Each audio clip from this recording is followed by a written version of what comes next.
İnsanoğlu her zaman geleceği bilmek istemiştir. Bunun için astroloji ve fal gibi gerçek olmayan yöntemleri bulmuştur. Gelecekten haber verme konusunda hiçbir geçerliliği olmayan bu yöntemler insanlar arasında oldukça popüler hale gelmiştir. Rastladığımız, ilk defa gördüğümüz insanların nasıl bir karaktere sahip olduğunu öğrenmek de en az gelecekten haber almak kadar ilgi çekmiştir. Acaba nasıl biri? Sinirli mi? Sevecen mi? Yardımsever mi? Nelerden hoşlanır gibi sorular biriyle tanıştığımızda ilk planda aklımıza gelen sorulardandır. Keşke bir insanın nasıl bir karaktere sahip olduğu hemen anlaşılabilseydi. Ama üzülmeyin. Frenoloji sizin imdadınıza yetişiyor. Eski Yunanca'da zihin anlamına gelen fren sözcüğünden türeyen frenoloji, kısaca kişinin kafatasının yapısına bakarak karakter tahlili yapmaya dayanıyor. Frenoloji bir anatomist ve fizyolog olan Franz Joseph Gall tarafından ortaya atılmıştır. Gall, keşfettiği bu sözde yöntem hakkında 6 cilt kitap yazmıştır. Frenoloji 5 temel varsayıma dayanır. 1. Beyin zihnin organıdır. 2. İnsanın ruh hayatı belli sayıda birbirinden bağımsız yetenekten meydana gelir. 3. Doğuştan gelen bu yeteneklerin her biri beyin kabuğunun belirli bir bölgesinde yer alır. 4. Bir bölge ne kadar büyükse kişinin oraya bağlı yeteneği de o kadar gelişmiş demektir.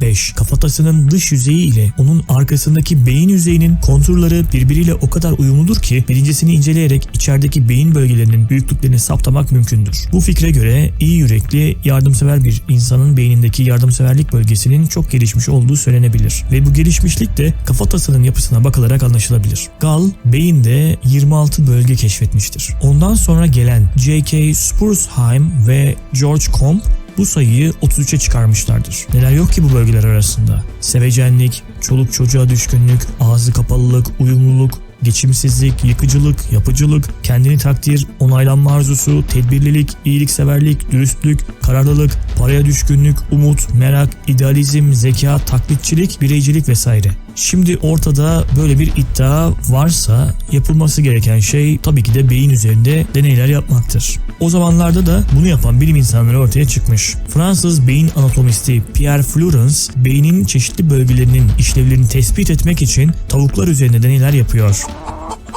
Oldukça acımasız olan bu yöntemde tavuk beyninin belirli bölümleri çıkarılıyor ve hangi hareket ve davranışlarda değişim olduğu kaydediliyor. Bir başka bilim insanı olan Paul Broca ise beyin kabuğunun sol alın bölgesinde konuşma merkezi olduğunu saptamış. Gustav Fritsch ve Eduard Hitzig ise köpekler üzerine deneyler yapıyorlar. Onlar da beyinde hareketleri düzenleyen 5 bölge tespit ediyorlar. Daha sonra yapılan araştırmalarda da beyinde frenologların saydığı yetenek ve özellikler yerine duyu ve hareket merkezleri ortaya çıkıyor. Zaten karakter özelliklerinin beyinde bazı bölgeler tarafından kontrol edilemeyeceği mantık dışı. Örneğin günlük hayatta oldukça cesur tavırları olan birinin savaş ya da doğal bir afet sırasında korkakça davranması rastlanılabilecek bir durumdur. Peki frenologların beynin gelişmiş bölgelerinin kafatasına yansıdığı iddiası nasıl açıklanabilir? Tabii ki de böyle bir şey yok. Çünkü her insanın kafatası kalınlığı aynı olmak zorunda değil. Yani kafatasımız beynimizin yapısını yansıtmıyor. Şunu da belirtelim. Franz Gall öldüğünde kafatası kalınlığı ölçülmüş ve normal bir insanınkinden 2 kat daha kalın olduğu görülmüş. Ne büyük bir tezat değil mi? Sen kalk insan karakterinin beynin belli bölgeleri tarafından kontrol edildiğini, bunun da kafatasına yansıdığını söyle, sonra senin kafatasın normalden 2 kat kalın çıksın. Bence çok fena çuvallamış. Her ne kadar frenoloji bir sözde bilim, sahte bilim olsa da nörobilimin gelişmesine bir nebze de olsa katkı sunmuş. Darısı diğer sahte bilim türlerinin başına diyelim. Videomuzun burada sonuna geldik. Bir sonraki sahte bilim videosunda hangi sahte bilim türünden bahsedeceğimizi öğrenmek için el falıma mı baktırsam acaba?